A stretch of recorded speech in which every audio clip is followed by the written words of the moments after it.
আবার আপনার দেখলাম উলাঙ্গ করা, বুট করা, লাস্টটা বুট করা ছিল এবং ফ্লোরে পার খাট ধাক্কা দিছি, দেখে খাটের তলে লামিসার মরা দেহ, মাথা নাই আর মর্মান্তিক দৃশ্য যা ভাই বলার কোনো ভাষা নাই, যে নিজের চোখে দেখা আর কি। তারপরে আপনার মাথা পায় না, পরে দেখি মাথা ওই গলির মাঝখানে শুধু হলো বাথরুমের ভিতর বালতির ভিতর মাথা রাখছে। বন্ধুরা আসুন দেখি। আর আমি স্যার যে বিষয়টা ঘটে গেছে আসলে খুবই দুঃখজনক। আমরা একটু বোঝার চেষ্টা করি অ্যাকচুয়ালি বিষয়টা কি।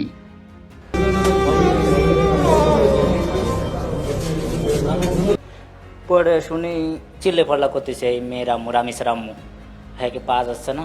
পরে নাকি এই রুমে নখ দিচ্ছে, রুম ভিতরে আটকানো বলে বসতে যে রুমের ভিতরে লোক আছে, যেহেতু ভিতরে আটকানো তা নখ দিচ্ছে, তা কেউ কোনো সারা শব্দ দেয় না। যেহেতু দেয় না সেহেতু আরও সন্দেহ বাড়ছে। আর ওই বাচ্চাটার মূলত ওর মার বেশি সন্দেহ বাড়ছে কি, দুটো স্যান্ডেলতে একটা হেনে রয়েছে আর একটা নাই। তা বাচ্চাটা এতটা টানে ছিল যে যেখানে যেত স্যান্ডেল পাই দিয়ে যেত। তা যেহেতু স্যান্ডেল একটা নাই সে তার সন্দেহটা বাড়ছে, তার একটা স্যান্ডেল নাই, কারণটা কি। আর যখন এতে বারবার ডাকা আসছে না খোলার কারণে আরও সন্দেহ বাড়ছে। পরে আপনার আমার হাতে কাঁচা বাজার টাজার ছিল, তো আমি উপরে রুমে থেকে পরে এসে দরজা ভাঙ্গার জন্য অনেক চেষ্টা করতেছি। পরে এক পর্যায়ে যে এখানে একটা এই লকেরই ছিল গোল করে, তা ওইটাই ভাঙতে সক্ষম হয়েছি। সক্ষম হওয়ার পর এখানে দেখলাম মানে মাথা নিচে করলে চোখ দিয়ে দেখা যায় ভিতরে গলিতে যে কেউ আসে নাকি। তা ওই যে নরপিশ্বাস যে সোহেল ওর বউ ছিল, এবং ওর বউরে বারবার দেখে ডাকতেছি যে আপু দরজাটা খোলেন। সে আমাকে দিক তাকাই রয়েছে, সব কিছু শুনতেছে, সে দরজা খোলে না। দরজা ভাঙার চেষ্টা করে এক পর্যায়ে আমরা ভাঙতে সক্ষম হয়ে ভিতরে ঢুকে তাই মহিলারে ধরা হলো। পরে ভিতরে যে রুমি লামিসার লাশ পাওয়া গেছে, ধাক্কা দিয়ে দেখি মানে খাট এরম আইগুনো দরজার সাথে, পরে খাট ধাক্কা দিছি, দেখে খাটের তলে লামিসার মরা দেহ, মাথা নাই আর মর্মান্তিক দৃশ্য যা ভাই বলার কোনো ভাষা নাই, যে নিজের চোখে দেখা আর কি। পরে দেখি মানে আপনার ড্যানার দুইটা মানে আলাদা পুরো করতে চাইছিল মনে হয়, দেখলাম দুই ডানা একবার কোবানো। আবার আপনার দেখলাম উলাঙ্গ করা, বুট করা, লাস্টটা বুট করা ছিল এবং ফ্লোরে পার। তারপরে আপনার মাথা পায় না, পরে দেখি মাথা ওই গলির মাঝখানে শুধু হলো বাথরুমের ভিতর বালতির ভিতর মাথা রাখছে। এই যে মানে মানে জাহেল, হ্যাঁ, একে জানোয়ার বলে উপাধি দিব না জাহেল কি বলবো আসলে আমি পারছি না। তো একটা মেয়ে মানুষ যে লোকটা এই কাজটা করেছে, ঠিক আছে, সোহেল নাকি নাম, উনি হতে পারে একটা নেশাখোর বা মানে মাতাল, হ্যাঁ, অচেতন একটা মানুষ। এই মানুষটার যে বর্বরতা, যে পশুর মতো যে কাজটা, সেটার সাথে সাপোর্ট দিছে তার ওয়াইফ একটা মেয়ে মানুষ হয়ে একটা বাচ্চা মেয়ের সাথে এরকম ঘটনা মানে ঘটে যাচ্ছে, সেটাতে সাপোর্ট দিচ্ছে। এই মহিলা মানুষ কোন মস্তিষ্কের, আমি এটা ভেবে পাই না। পৃথিবীতে আজও এরকম মানুষজনের বসবাস, এটা মানুষ বললে মানুষ জাতির অপমান করা হবে।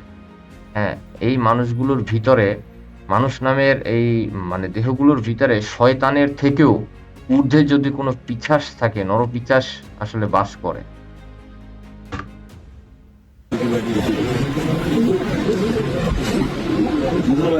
আমরা এই কমিটির পিছনে আল্লাহ আমাদের সবচেয়ে বাঁচার ভিতর দিয়ে এটা বলে দিয়ে গেলাম। ওনাদের বাসায় আছি 14 দিন, আল্লাহ আমাদেরকে বাঁচার ভিতর দিয়ে আপনি শুধু বড় ভাই হিসেবে আমার মাথার উপরে একটা হাত রেখে এতেই আমি খুশি। বললাম তো যে কোনো সময় যে কোনো কিছুর প্রয়োজন আপনি আমার এলাকা যাবো। আচ্ছা, একটা ব্যাপার আমি সোশ্যাল মিডিয়াতে দেখেছি, এই যে টাকা নিচ্ছে হচ্ছে লামিচার বড় বোনের হাতে, যে টাকাটা দিল কোনো একজন ব্যক্তি আর কি, প্রভাবশালী হয়তো, ফেসবুক বা সোশ্যাল মিডিয়াতে এই বিষয়টা নিয়ে যার মনে যখন যেটা হচ্ছে সেই রকম হচ্ছে এক একটা পোস্ট দিচ্ছে। এরা সাংবাদিকতা করে, এরা হচ্ছে মানে কোথায় ভাই আপনারা এইসব জিনিসগুলো কোথা থেকে পান? হ্যাঁ, মানে যা মন চাইলো মাথার ভিতরে যা আসলো একটা কিছু বলে দিলাম, হ্যাঁ, একটা কিছু পোস্ট দিয়ে দিলাম। আরে ভাই, কি হুজুকে বাঙালি, আজব কথাবার্তা। আরে এই মানুষটা কেন টাকা দিচ্ছে, তারা কেন টাকাটা নিচ্ছে, সেটা ভালোভাবে লজিক্যালি ভালো কোনো সোর্স থেকে কোনো কিছু ইনভেস্টিগেট না করে আন্দাজে যা মন চায় তাই আসলো সোশ্যাল মিডিয়া, ফ্রি প্ল্যাটফর্ম, মানে বলে যাই কোনো সমস্যা নেই। আপনি জানেন এই সমস্ত ভুল তথ্যতে একটা মানুষের জীবনে কত প্রভাব ফেলতে পারে? মূর্খের দল কোথাকার মানুষজন আসলে এতটা বাজে, মানে মন মানসিকতার কিছু মানুষ আছে, আমি সবাইকে বলছি না, হ্যাঁ, কিছু মূর্খ মানুষ আছে যা মানে মাথায় যা আসে মানে হুজুকে লাফায়। তখন যেটা মানে চোখে পড়ে সেটার আগা মাথা কোনো কিছু শুরু শেষ কিভাবে কি হয়েছে সেটার পিছনের কারণ কি না কিছু না জেনে নিজের মনের ভিতরে যা মন চায় তাই আসে আর সেটাই পোস্ট করে দেয়। হ্যাঁ? এগুলো নিয়ে লাফালাফি করে। আগে ভালোভাবে জানুন, বুঝুন যে বিষয়টা কি? হতে পারে না যে এই লোকটা তাকে হেল্প করছে আর্থিকভাবে বা অন্য কোনো রিজনের কারণে তাকে টাকা দিচ্ছে বা সবাই মিলিত হয়ে একটা তাকে সাপোর্ট দিচ্ছে। মামলা লড়ার ব্যাপারে হোক বা পারিবারিক হচ্ছে সাপোর্ট দিচ্ছে। হ্যাঁ? তারা একটা মর্মাহত, শোকাহত। তো বিভিন্নভাবে সাপোর্ট দিতে পারে না? বা পজিটিভ বা নেগেটিভ যেটাই হোক, ধরলাম আমি এটা একটা নেগেটিভ জিনিস। তারা কোনো একটা নেগেটিভ দিকে আগাচ্ছে। হ্যাঁ? তো আমার কথা হচ্ছে ভাই, আগে তো মানুষ আপনারা তো আগে পজিটিভ জিনিসটাকে পজিটিভ ভাবে নেন, তাই না? ভালো সোর্স থেকে যদি কোনো কিছু পান একদম প্রুফ সহ তাহলে ঠিক আছে যে হ্যাঁ, আপনারা এটা বলছেন রাইট, ওকে ফাইন ঠিক আছে। হ্যাঁ, মানুষ আগে ভাই একটু পজিটিভ হওয়া শিখুন, ঠিক আছে? মানে আজাইরা একটা জিনিস দেখার সাথে, সাথে আমরা সবসময় নেগেটিভলি নেই। আসলে আমি মনে করি আমাদের এই যে সৌদি আরবে বা কিছু দেশে যেভাবে আসলে রেপিস্টকে শাস্তি দেওয়া হয় সবার সামনে জুমা নামাজের পরে গুলি করে, তো সেরকম একটা উদ্যোগ নিতে পারলে আসলে এই জিনিসটা হইতো না, একটু বেশি বেড়ে যাচ্ছে। আচ্ছা এই হচ্ছে শামীম ভাই আরকি একদম সঠিক কথা বলছে। আমিও তার সাথে একমত। আমি আমার পার্সোনাল ওপিনিয়ন থেকে বলতে পারি। আমি ইয়েমেনের একটা হচ্ছে শিশু ধর্ষণের একটা শাস্তি দেখেছি একটা ভিডিওতে।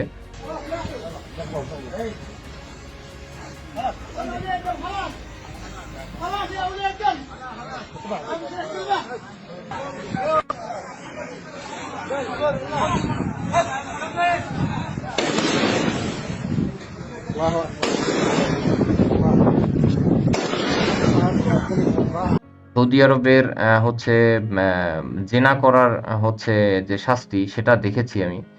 সৌদি আরবে এরকম দেখেছি যে বাদ জুমার পরে শামীম ভাই হচ্ছে যেভাবে যেটা বলল আরকি এক্সাক্টলি হ্যাঁ, জুমার পরে তাকে হচ্ছে মানে এইভাবে শাস্তি দেওয়া হয়েছে। ইয়েমেনের একটা দেখলাম। ইয়েমেনে এক শিশু ধর্ষণকারীকে সবার সামনে একবারে হার্ট বরাবর ব্যাক সাইড থেকে মানে হচ্ছে ক্লোজ রেঞ্জ থেকে শুট করে মারা হয় তাকে। তো এই ধরনের আসলে যেই সব দেশে এরকম আইন বা মানে চলে, ধর্ষণের এগেইনস্ট এ যে শাস্তিগুলো হয়, এরকম মানে কঠিন থেকে কঠিনতম সবার জনসম্মুখে যে শাস্তিগুলো হয়, এটা খুবই ভয়ংকর এবং আ দৃষ্টান্তমূলক বিষয় থাকে, হ্যাঁ? মানুষ একবার একটা বাজে কাজ এই ধরনের আ পশু টাইপের জানোয়ার টাইপের এই ধরনের কাজ করার আগে অন্তত ৭ বার ভাববে। আর আমাদের দেশে এরকমটা হবে না। কারণ কি? আমাদের দেশে সবকিছু সম্ভব। বাংলাদেশে সবকিছু সম্ভব ভাই। টাকা-পয়সা দিয়ে সবকিছু সম্ভব। টাকা-পয়সা ক্ষমতা দিয়ে সবকিছুই আ চাপা দেওয়া যায়। ঠিক আছে? সবকিছু মানে উল্টাপাল্টা করে ফেলা যায়। তো এটা বাস্তব আসলে। এটা অস্বীকার করার কিছু নাই। এটা ওপেন স্টেডিয়ামে যদি বিচার করতো সরকার খুব ভালো হইতো আর কি, তাহলে কমে যেত আর কি। মানুষ সত্যি এটা যদি হয় তাহলেই কমতো, এছাড়া কমবে না। সারাদিন আমরা ফেসবুকে বিচার চাই লিখবো, স্ট্যাটাস দিব, স্ট্যাটাস পর্যন্তই থেকে যাবে। এক্সাক্টলি একবারে সত্যি কথা বিষয়টা। আমি শামীম ভাইয়ের সাথে একবারে 100% একমত। আমরা বাঙালিরা এরকমই। আরে ভাই আমরা বাঙালিরা কি না পারি, হ্যাঁ? সরকারকে কত মানে ক্ষমতাবান সরকারে আপনারা হচ্ছে তার সিট থেকে নামিয়ে ফেলছেন ১ দিনের ভিতরে, হ্যাঁ? তো আমরা চাইলে কিন্তু অনেক কিছু পারি। কিন্তু আমরা কি খুবই মহাশয়, হুম? হয়ে যাই সবকিছু।